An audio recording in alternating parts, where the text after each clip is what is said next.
So we have Joshua. Yes. Okay. Let me see. What is Joshua saying? Joshua from the USA saying, I'd like to present the fine-tuning argument. Oh, amazing. Atheist with special care taken to justify its modal claims and usage interpretation of probability. Sounds like a lot of mumbo jumbo, but we'll see. Hey, Joshua. Hey, how's it going, Dave and Armin? How are y'all today? Good, man. What you got for us? Yeah, so I am here to present the fine-tuning argument. I think it's probably one of the best arguments for the existence of God. And I think there is one particular criticism that's very commonly brought up with regard to its interpretation or usage of probability, as well as its modal claims. So I'm going to present the argument as best I see it right now. So premise one, there exists some independent reason to give theism a non-zero credence, say 1%. And maybe this might be because you think the kalam, the ontological argument, maybe the argument from the mind, whatever it is, you think that God exists with a non-zero credence. Maybe it's 0.1%. So you're not a theist by any means. You think God might exist to some degree. You give it a number. Premise two, our life-permitting universe is very unlikely, and unlikely, of course, bears a heavy burden. I'm going to dig into that if naturalism is true. So more formally, in probabilistic terms, I can say the probability of our life-permitting universe given naturalism is much, much less than 1. And then premise three, our life-permitting universe is not unlikely if theism is true. So more formally, I can say that the probability of our life-permitting universe given theism is not much, much less than 1. And therefore, in my conclusion, I'm going to say that given the likelihood principle, that the probability of our life-permitting universe is greater given theism than it is given naturalism, that acts as evidence for theism without requiring you to confirm theism or give absolute proof of theism. So essentially what I'm saying is that given the fine-tuning evidence, that is to say, the fact that the various constants that govern our physical world, according to the standard model of particle physics and the initial conditions that created our universe, given that they are unlikely, it is much more likely that God exists than naturalism. So that's not required to say that, hey, I'm now going from an atheist to a theist. It just means that the fine-tuning evidence fine-tuning facts act as evidence in favor of theism. And what I also really want to give special care to is just the modal claims. And I mean this in a very philosophical sense. So to talk about modal epistemology very, very briefly, if you were to look at the Stanford Encyclopedia of Philosophy. Wait. If you keep going, we're not going to be able to answer to everything you said. Yeah, let's start with where you stopped. Let's take that one thing. Go ahead, Armin. Sure. No, okay. So first of all, you claim that it's unlikely. We don't know that it's unlikely. It might have been the only way. If you actually knew exactly how everything happened to be, maybe if we had full knowledge of everything, we would be like, no, it's not unlikely, it's the only way things could be. So you're saying that it's unlikely, it's a claim. We don't know that. Just because probability and possibility is a human-centric perspective. Because of our complete lack of understanding of how everything works, we assign probabilities to things. But if we had full knowledge, then we would see the possibility of everything would be either 100% or 0%. So when you say it's unlikely, you're talking about it from a human-centric perspective. Also, even from our perspective, if you call this unlikely, you have to understand that anything else that was unlikely is not something very special. Like, oh, it's unlikely, therefore it cannot be natural. Well, if it was anything else, that would also be unlikely. Unlikely is only special, again, from your human-centric mindset.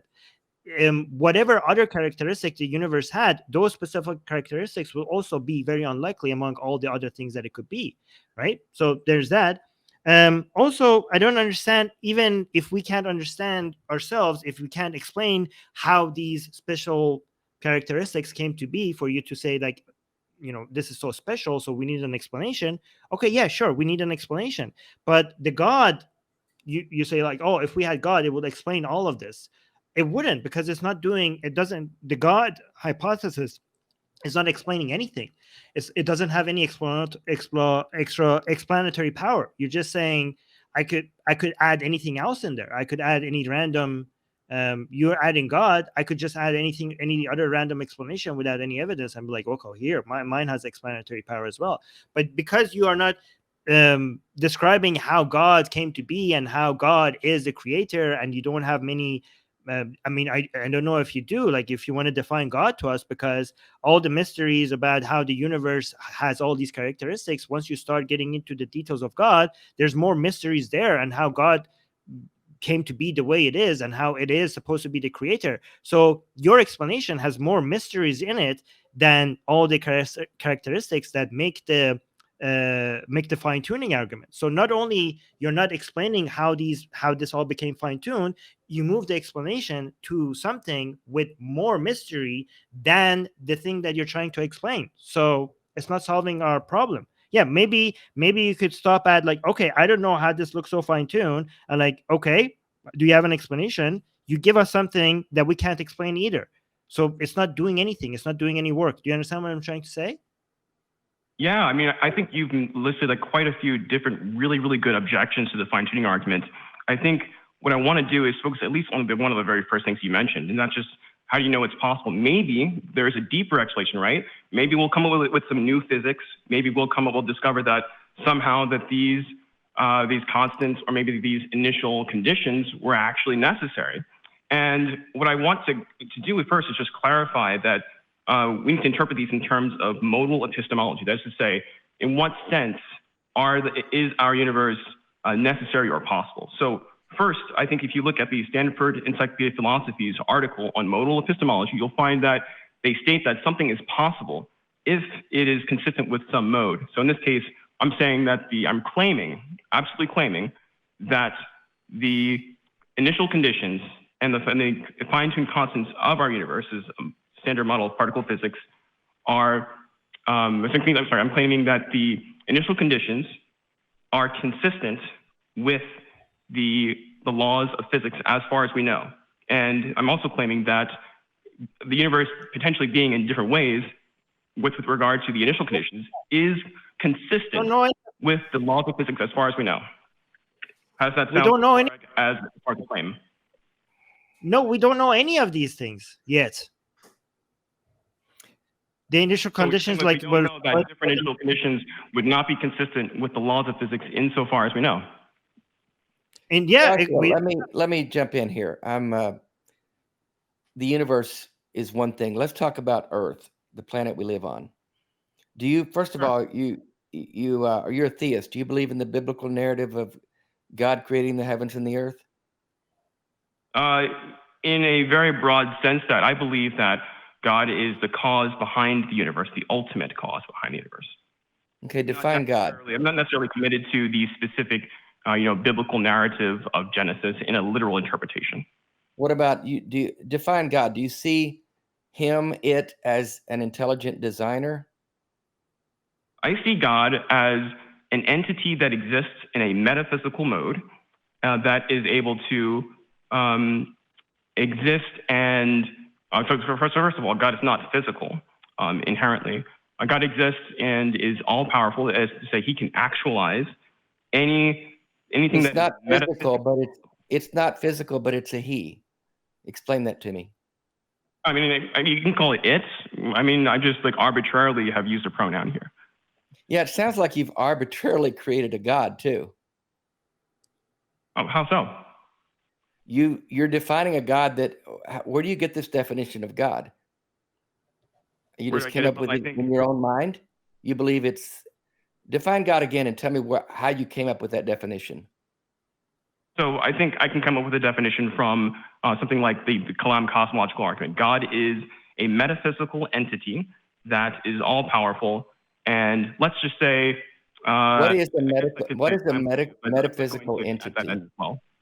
What is a metaphysical entity? So a metaphysical entity is an entity that is not physical, but it exists in the philosophical mode of metaphysics, which is a mode, if you look at the Stanford Encyclopedia of Philosophy, that exists over the physical world, at least in a in a hypothetical sense. Does this God rule over? Does this God rule over his creation? Is he involved on a daily basis with his creation, i.e., you and me? I do not claim that here. Okay, so what good is this God? I think God is metaphysically cool. I just think that I love talking what is about he metaphysics. doing? What is God doing today? doing? Like, what's he doing? Huh? I don't know, but if you give me his number, I'll call him and find out. Oh, that's cute. So you just think God is cool, this God that you've created in your mind, this metaphysical entity that you have no evidence to support, just an idea of what you want this God to be. I'm asking you, what difference does it make in the lives that we live every day on humanity on this earth? You're asking me in a practical sense of what interest to the average person should the fine-tuning argument be of interest? Yeah. Is that correct? What does it matter? In fact, how do you see this earth as being fine-tuned, for instance? Because I don't see the evidence of that on the planet that we live in. I don't see evidence of fine-tuning. Pardon? Right. So, I mean, I claim that if that there are several different constants that govern the laws of physics, that is to say, the standard model of particle physics, insofar as we know. If some of them were slightly different, then you would get a universe that just collapses upon itself in the first couple of moments of the Big Bang. Or you would get a universe in which you only have hydrogen and helium soup. So you can look at... you're using word salad again. I'm asking you to show me how this earth that we live on is finely tuned. I don't see it.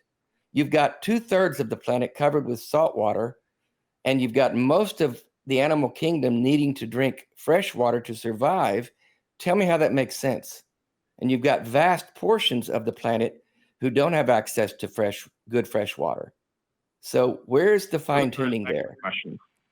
Pardon? You know, those are great questions, but I don't claim that the Earth is fine-tuned. As I mentioned in premise two, what's fine-tuned then? The universe is fine-tuned. Wait, what's fine? Who gives a fuck if the universe is fine-tuned?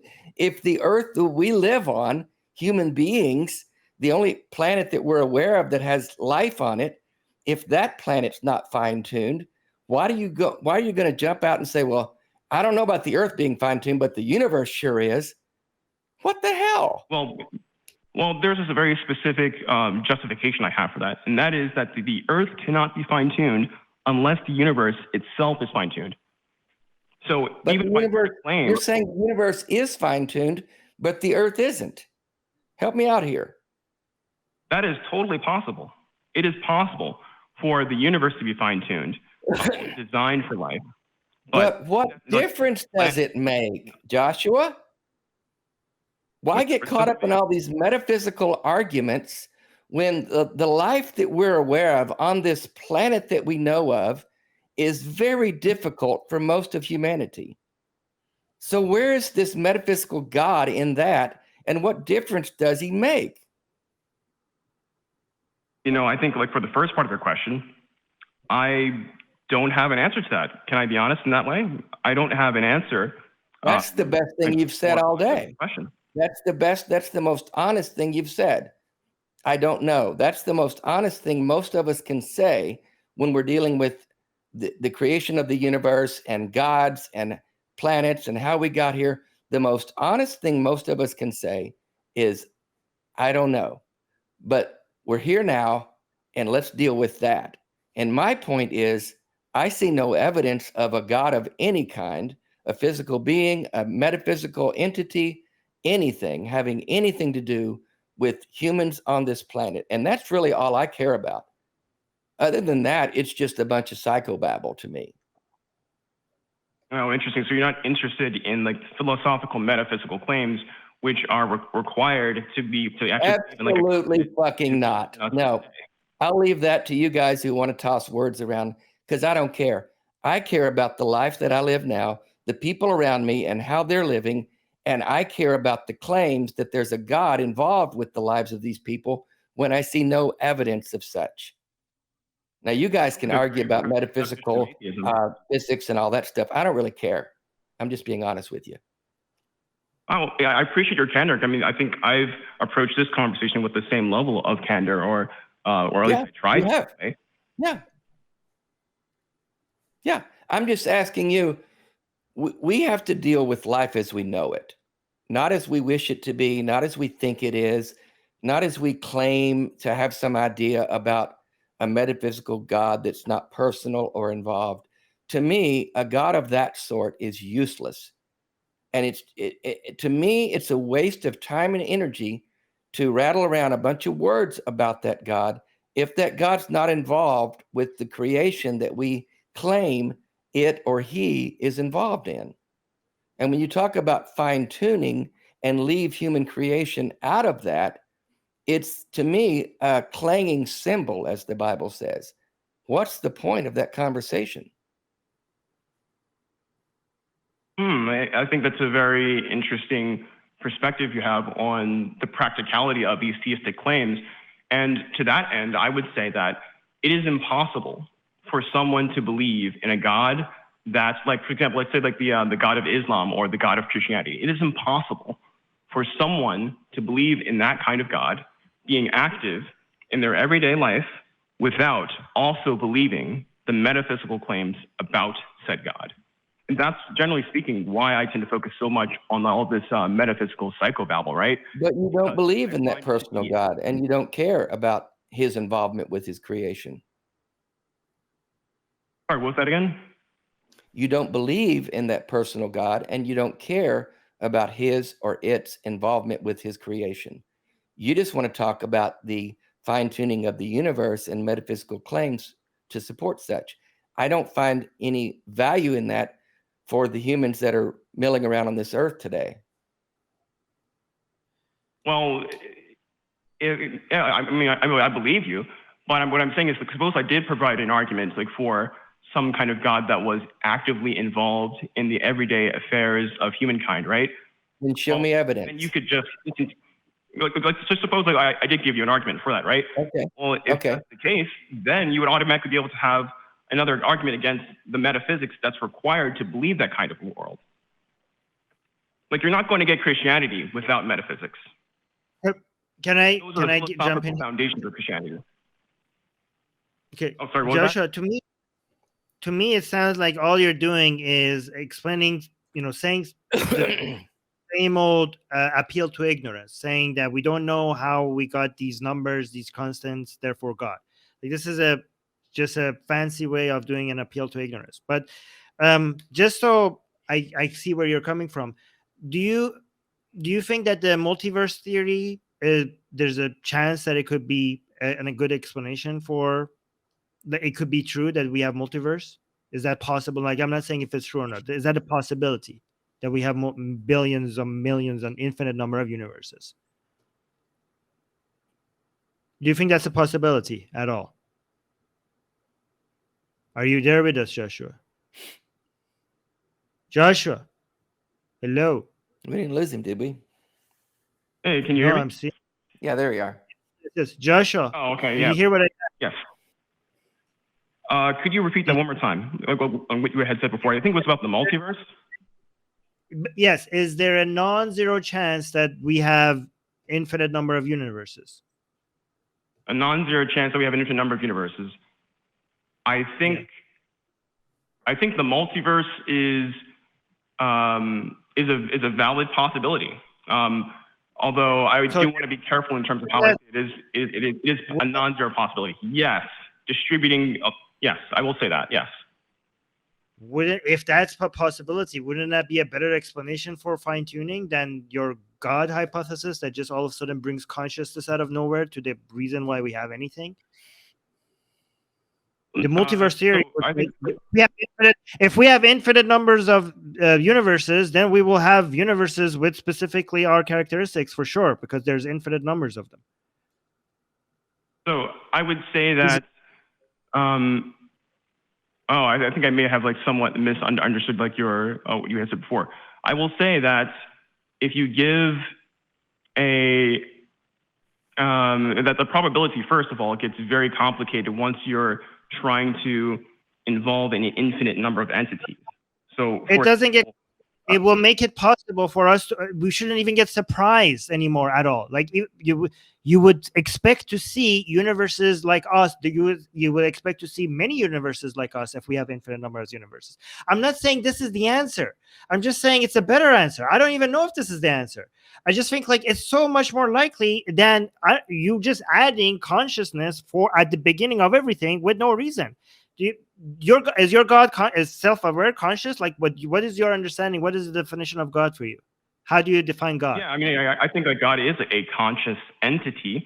Although, if I also address what you mentioned as well, I didn't claim that that the multiverse is a bad explanation. I just claimed that, given the likelihood principle, given like all the things I said about the fine-tuning argument, that's evidence for theism. It is also evidence for the multiverse or the anthropic principle. It is also evidence for deeper physics to explain away the fine-tuning. I'm not denying any of that. I'm just saying that given the fine-tuning evidence, we have more evidence for theism. No.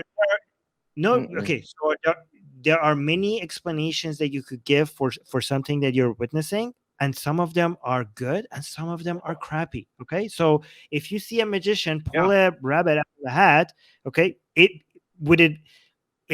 the magician was actually doing magic, would that explain how he did that? Yes, that would explain it. Is that a good explanation? No, right? So you are giving us it's true. You are giving us an explanation that if it was true, it will explain what we're saying. It would explain all the constants that we have within the fabric of the universe for some reason.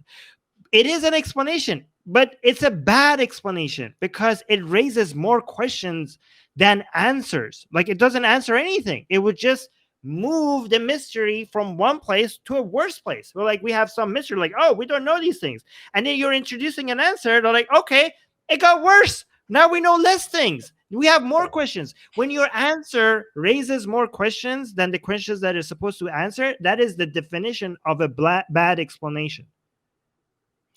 Joshua, let me ask you. You said that you believe, Joshua, you said you believe that God is a conscious entity, and you also said earlier that you believe he's all-powerful. How do you then account for his indifference toward human suffering? Well, the fine-tuning argument actually can even work. It's essentially indifferent towards like the moral status of God. So it's an argument for just a general theistic God, and maybe that's impractical from your. This God is not moral. This God is not moral. This God is not moral. He's conscious and he's powerful, but he's not moral. That's not a claim I'm making. I'm making the claim that he is conscious, that he is all powerful. By making the claim that I don't make any kind of moral claims about the moral attitudes of this entity. Okay, so God doesn't care. So God created us and we're suffering and he's all powerful, but he doesn't have the capacity to care that we're suffering. That's not the argument that I'm making. Okay, but do you think he doesn't care? He's all powerful and he's conscious of our suffering. He's aware of it, but he's not doing anything about it. So why do you think that is? I don't have a clue here. I don't think I have a good answer or explanation. Well, I don't think I would be defending that God if I were you, or trying to convince people that a God like that exists, because that's a really bad God. Okay. Wouldn't you say? If I was conscious of people suffering and I had the ability to do something about it, and I didn't do something about it, that would call into question what kind of a person or a God that I am. Wouldn't you agree? Not necessarily. I think that assumes a certain kind of model, like about morality, that I may or may not agree with. If you saw a child being attacked by someone in a park, and you knew that you could tell that they had nefarious plans for that child, and you had the ability to intervene, and you didn't, you're saying you're not sure that that's a moral issue that you would have a stance on? I'm saying that I'm proposing an argument for fine-tuning or from fine-tuning. You're dodging the question. You're dodging the question.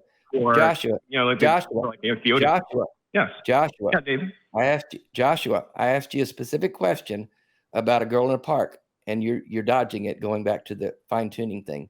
I just simply asked you, if you had the ability to do something about that and didn't, what would that say about you as a human being right now talking on this show?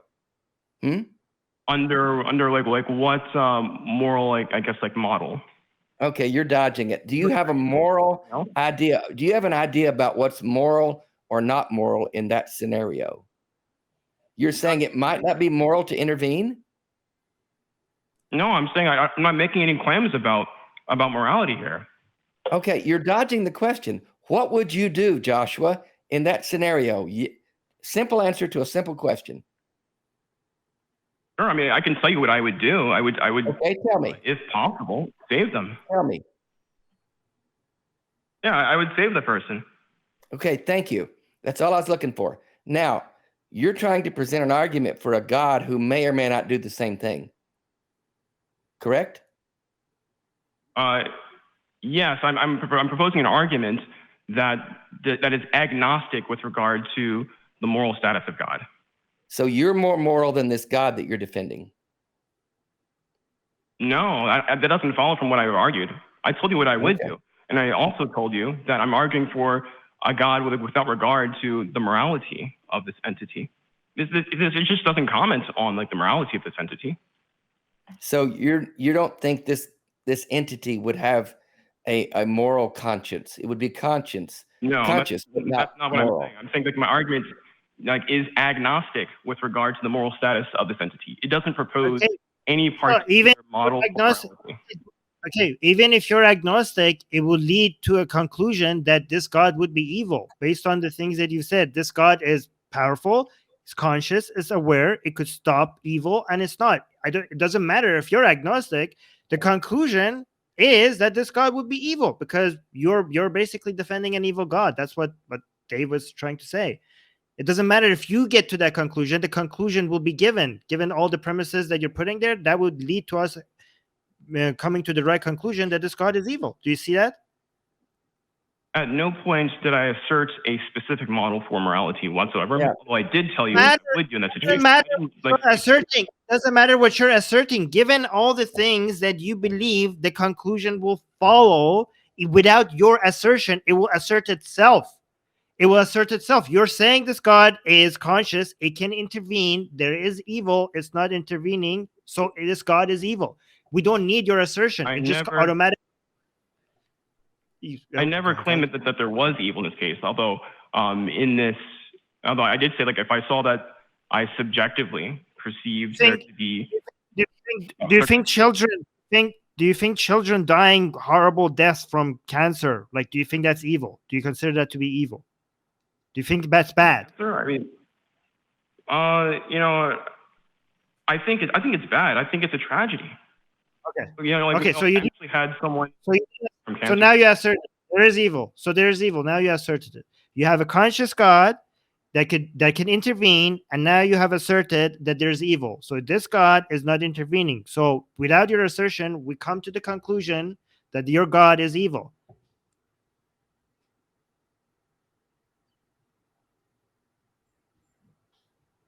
Yes. I just said, hey, that's something that I just don't like. I would never want to. I don't want to see that happen. There are tragedies that happen all the time. Like, it takes a lot of effort to find them. Basically, you are a better person than the God you're defending. Well, under, like, what model? Under what moral, I guess, like, perspective is that true? Under anyone that makes any sense.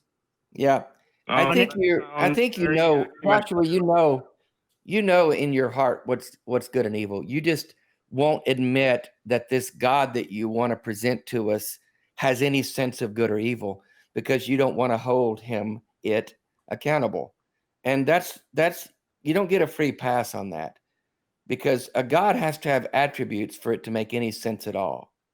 And if this metaphysical entity has no attributes, has no moral code, has no sense of right or wrong, then it's a worthless, just a psychobabble, worthless concept of a God.